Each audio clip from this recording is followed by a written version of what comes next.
안녕하세요. 저는 30대 후반의 평범한 남자이고 현재는 서울에서 조그마한 식당을 운영하면서 살아가고 있습니다. 원래는 아내와 함께 행복한 미래를 꿈꾸면서 시작하게 된 음식점인데 지금은 처제와 단둘이서 식당을 운영하고 있네요. 정말 남들에게는 결코 일어나지 않을 법한 말도 안 되는 일들이 제게 일어나게 되었죠. 사실 저는 주변 누구보다도 착하지 못한 그런 삐뚤어진 시선으로 세상을 바라보며 살아가고 있었습니다. 어릴 때부터 저는 몸이 정말 허약한 체질이었습니다. 흔히 생각하시는 약골의 얼굴도 못난 탓에 저도 모르게 학창시절 내내 왠지 모를 주변 사람들의 시선에 사람을 기피하게 되었던 거죠. 그리고 더 사람을 기피하게 된 것도 처음 짝사랑하게 된 여자에게서 너무 아픈 상처를 받게 되었습니다. 그때가 중학교 때였는데 그 당시 담임 선생님의 지시로 분기별로 3개월에 한 번씩 짝을 바꿔서 앉았었습니다. 저는 당연히 짝사랑하는 그녀와의 짝이 되기만을 항상 바래왔었고 결국에는 제 바램대로 제게 설렘을 주던 그녀와 짝이 되었습니다. 속으로 만세를 부를 정도로 너무 기쁘고 행복했었습니다. 하지만 그건 이기적인 저 혼자만의 행복이고 생각이었더라고요. 저도 그때 당시에는 제 주제를 파악 못했었나 봅니다. 대놓고 노골적으로 저를 비난하고 무시하지는 않았지만 학교가 마칠 시간에 견출지를 건네어 주다가 실수로 손이 닿고 말았습니다. 근데 얼른 피하듯이 하더니 더럽고 짜증난다는 듯이 행동을 하더라고요. 정말 그 사건으로 인해서 저는 너무 큰 상처를 받게 되었습니다. 그날 이후로 성인이 되어서까지 트라우마로 인해서 30 초반이 될 때까지 여자에 대한 거부감으로 단 한 번의 연애도 하지를 않고 살았죠. 물론 여자를 만날 수 있는 기회가 없지는 않았습니다. 다행히도 나이가 들면서 점점 외모적으로도 자신감이 생겨갔고 나름대로 저와 사귀고 싶다는 표현을 했던 여자들도 있었으니깐요. 하지만 기억 속에 그 일 이후로부터 제 마음은 너무 굳게 닫혀서 열릴 생각을 하지 못했던 거죠. 아무튼 저는 몇 년 전까지만 해도 그냥 이렇게 편하게 혼자 살아가려고 했었습니다. 직업에 대한 자부심도 있었고 굳이 결혼에 대한 필요성도 느끼지를 못했었거든요. 남들처럼 집안이 화목하거나 그렇지도 못해서 가족에 대한 중요성도 와닿지 못했었고 요즘에는 일부러 결혼을 하지 않고 살아가려는 사람들도 많은 시대라고 생각했습니다. 아무튼 미래에 대한 생각도 별로 없었고 그냥 그저 그런 하루하루를 지내고 있던 어느 날이었습니다. 월요일 무거운 몸을 이끌고 회사로 출근을 했습니다. 그런데 사무실에 집기 하나도 빠짐없이 텅텅 비어 있더라고요. 5년 동안 다니던 회사였기에 이게 무슨 일인가 싶어서 진심으로 꿈을 꾸는 건가라는 생각으로 머리가 멍했고 망치로 얻어맞은 기분이었습니다. 황당해서 뭐지 싶은 마음에 전화기를 꺼내는데 뒤이어 직원들이 하나둘씩 출근을 하더라고요. 사태 파악을 하고 봤더니 사장이 기어코 직원들의 임금도 다 떼먹고는 야반도주를 했던 거였습니다. 그 당시에 저희 회사는 인테리어를 하는 회사였는데 솔직히 이 업계가 많이 불안한 건 맞았죠. 하지만 5년이란 시간 동안 동거동락했던 제게 말 한마디 없이 이렇게 도망가 버리다니 너무 충격적이었고 세상이 무너지는 기분이었습니다. 왜냐하면 월급이 조금 떼인 거라면 크게 상관없었겠죠. 하지만 사장과는 형 동생 하면서 제가 부사장 직함을 달고 있었고 공사했던 곳에서 대금 지급이 갑자기 미뤄졌다면서 급하게 융통한다며 제게 3천만 원을 꿔갔던 상황이었습니다. 남들에겐 적다면 적은 돈이겠지만 저에겐 정말 큰 돈이어서 충격이 어마어마했죠. 게다가 돈도 돈이지만 제 성격에 모든 사람들을 기피하면서도 외동인 제게 거의 유일하게 친형같이 생각했던 사람이 또 저를 배신하게 된 거였습니다. 저도 환장할 노릇인데 직원들은 제게 이게 어떻게 된 거냐고 물어보더니 시간이 갈수록 저를 다그치면서 몰아붙이기 시작하더라고요. 이러다가는 저도 공범으로 큰일 나겠다 싶었습니다. 저는 직원들에게 빚쟁이들이 올지도 모르니까 얼른 경찰에 신고부터 하자고 설득하고 신고를 하게 되었죠. 그리고서 몇 주가 지나도록 사건은 진척이 없었습니다. 이미 사장놈은 오랜 기간 동안 도주를 계획했던 건지 해외로 출국했는데 잡기가 쉽지 않을 거라고 하더군요. 너무나도 절망적이어서 하늘이 무너지는 기분이 들었습니다. 그래서 이렇게 있다가는 큰 사고라도 치겠다 싶어서 저는 무작정 지갑만 챙겨서 제주도로 향했습니다. 그냥 모든 걸 다 잊고 싶었고 전 재산을 날린 것도 아니니까 차근차근 다시 시작하면 되겠지라는 마음을 가지려고 애를 썼습니다. 아무튼 그렇게 저는 제주도에서 가장 외진 곳에 위치한 펜션에서 숙박을 하게 되었죠. 사실 그때는 아무리 마음을 차분하게 먹으려고 애써봤지만 도저히 정신이 온전할 수가 없더라고요. 결국 기분이 너무 심란해서 생애 처음으로 펜션에서 숯불 바비큐를 준비하고는 소주만 연신 들이부으면서 청승맞게 혼자서 술을 마시고 있었습니다. 그런데 갑자기 옆에서 조용히 저기요라며 저를 부르더군요. 저는 갑자기 들린 여자 목소리에 어버버대면서 깜짝 놀라고 말았죠. 그 모습을 보더니 여자 2명이 저를 쳐다보면서 제가 놀라는 모습이 웃겼던 건지 웃음을 겨우겨우 참아가면서 저를 보고 있더라고요. 너무 민망해서 얼버무리면서 대답을 했더니 자기네들이 해녀 체험을 하고 왔는데 둘이 먹기에는 너무 많고 버리기엔 아깝다면서 혹시 해산물 좋아하면 좀 나눠줄까요? 라고 물어보더라고요.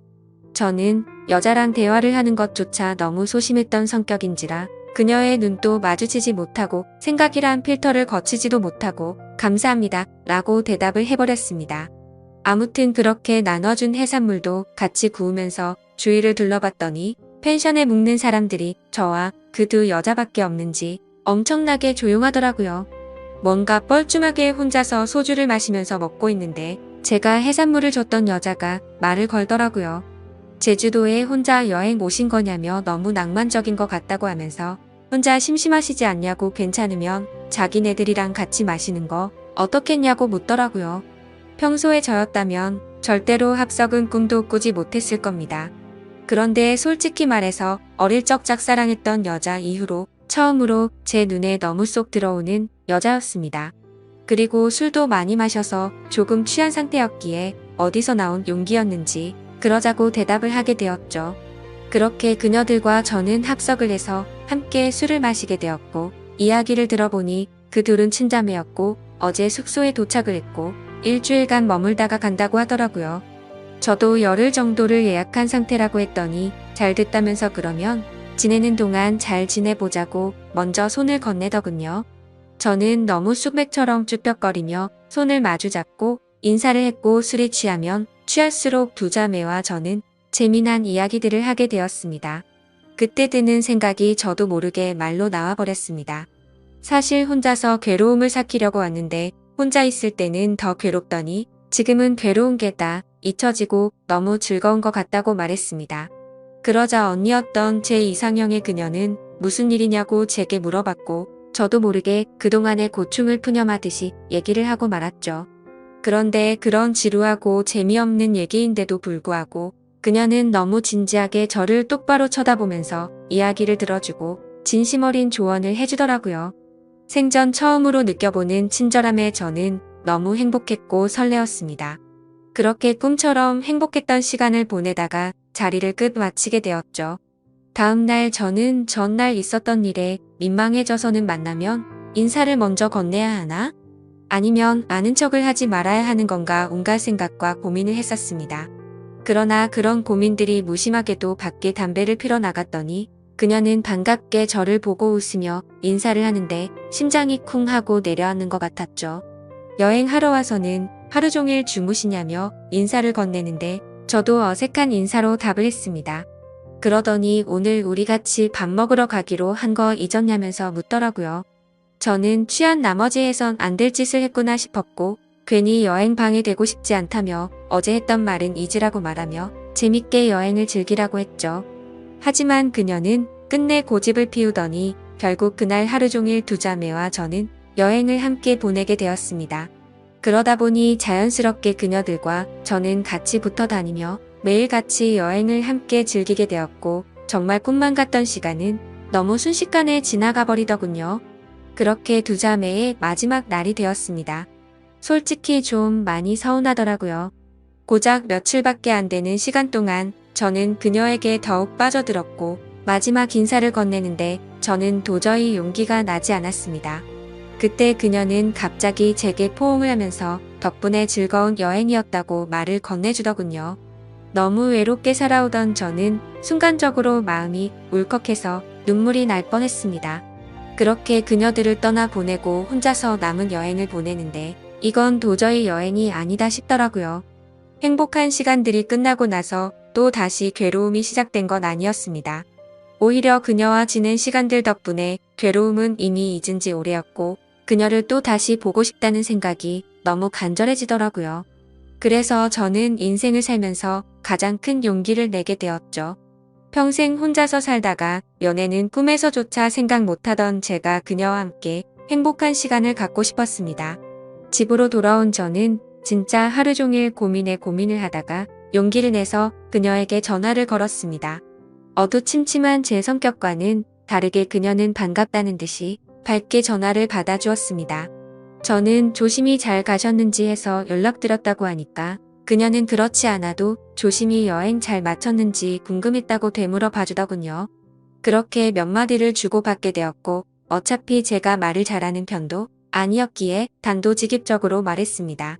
제가 주말에 서울에 일이 있어서 가게 됐는데 시간 괜찮으면 밥이나 먹을까요? 라고 물어봤습니다. 그러자 잠깐의 고민도 없이 그녀는 그러자고 대답을 했고 약속을 잡은 뒤에 통화를 끊게 되었죠. 얼마나 긴장을 했던 건지 손이 떨리고 등에 땀이 흘러내릴 정도였습니다.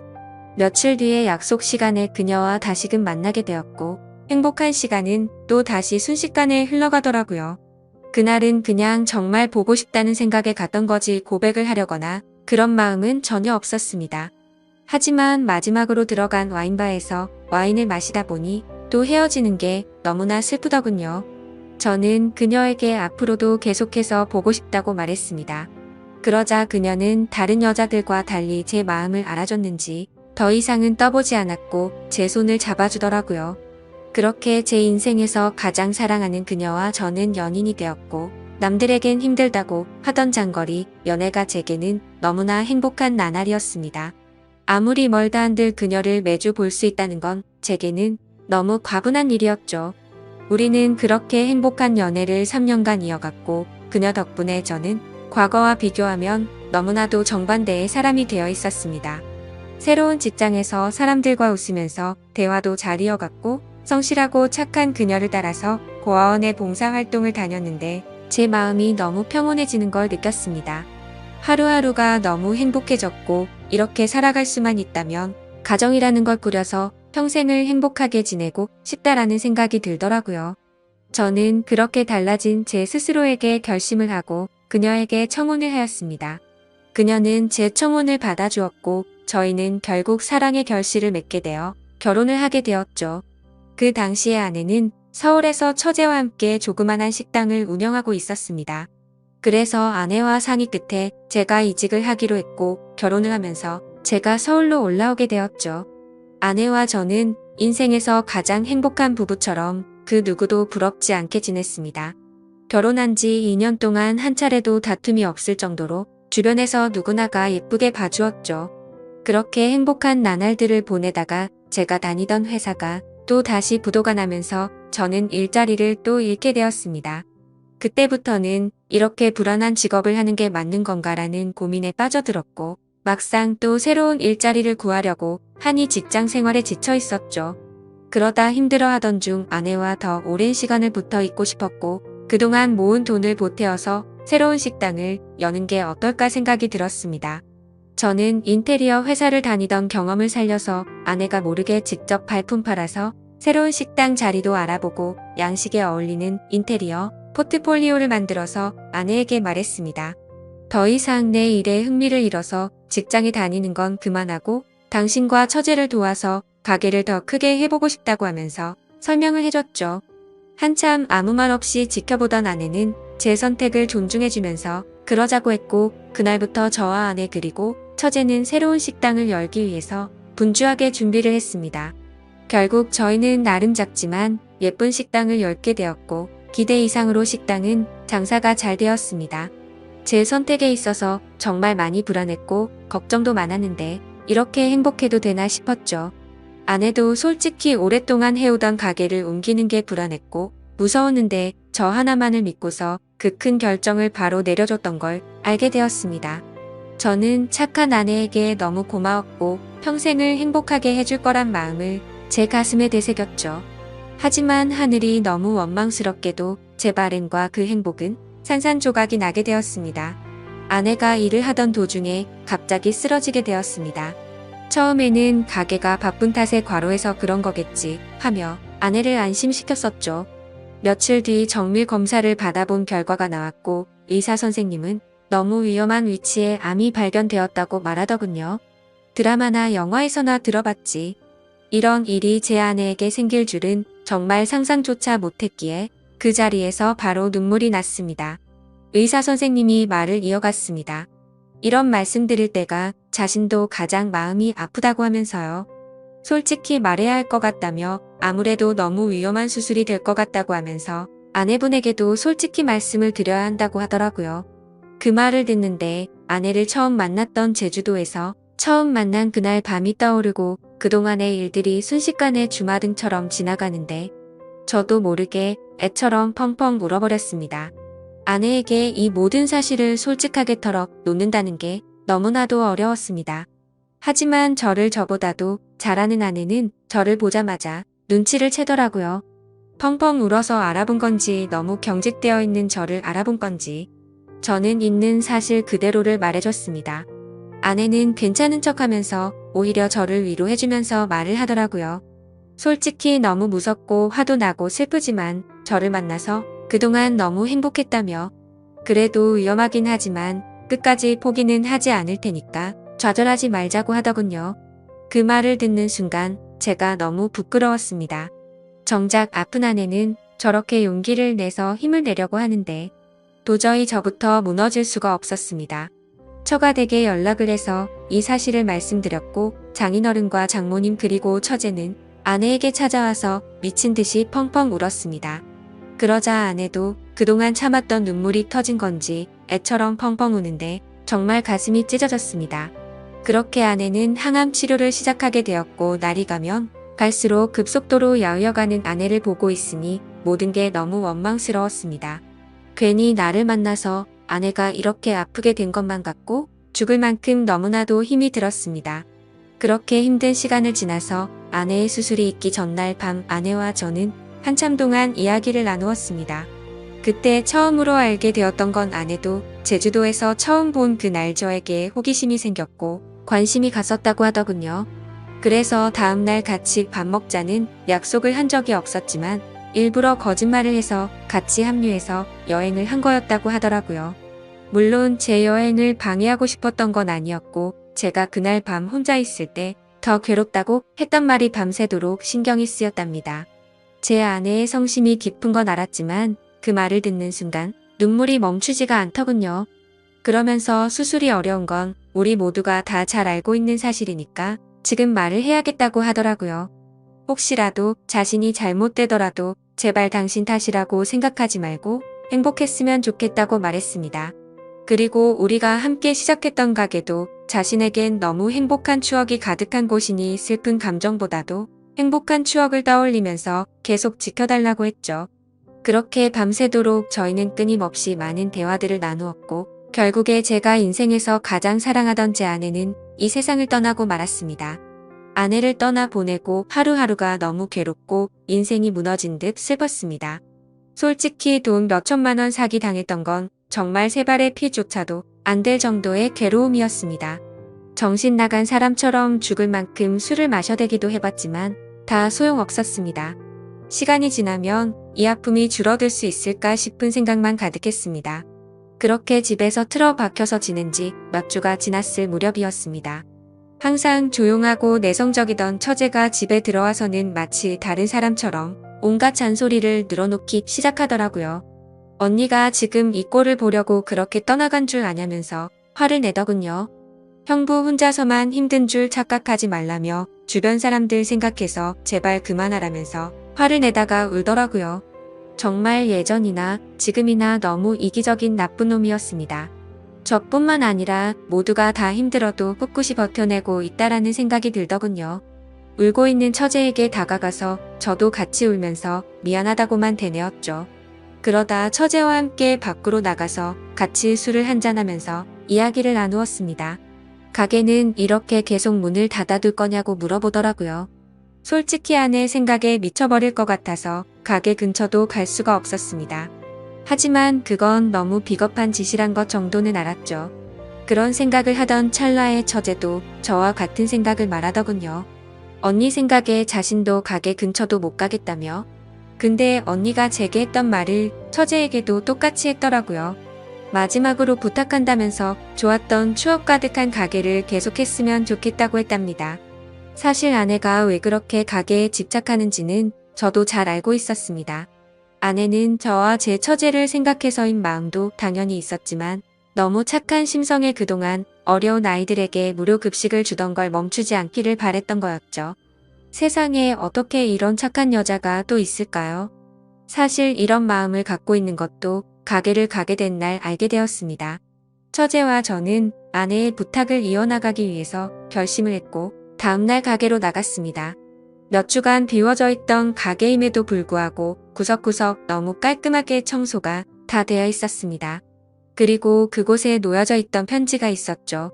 아내는 가족들과 저에게 너무 많이 미안하답니다. 제게는 평생 행복하게 함께 지내면서 흰머리 나는 것도 보고 싶었고 우리에게 아이도 낳아서 행복한 미래를 꿈꿨는데 너무 마음이 아프다네요. 그러면서 자신을 대신해서 아이들에게 도움을 주면서 평온함을 느껴줬으면 좋겠답니다. 스스로 자책하지 말고 세상에 주어진 걸 감사하게 느끼면서 주변 사람들에게 사랑을 베풀다 보면 우리는 또 다시 금방 만나서 행복하게 지낼 거라고 하네요. 처제와 저는 그 편지를 읽고 또 한바탕 울어버리고 말았습니다. 그날 저와 처제는 그동안 상한 음식들을 모두 정리하고 밤새도록 정리를 했습니다.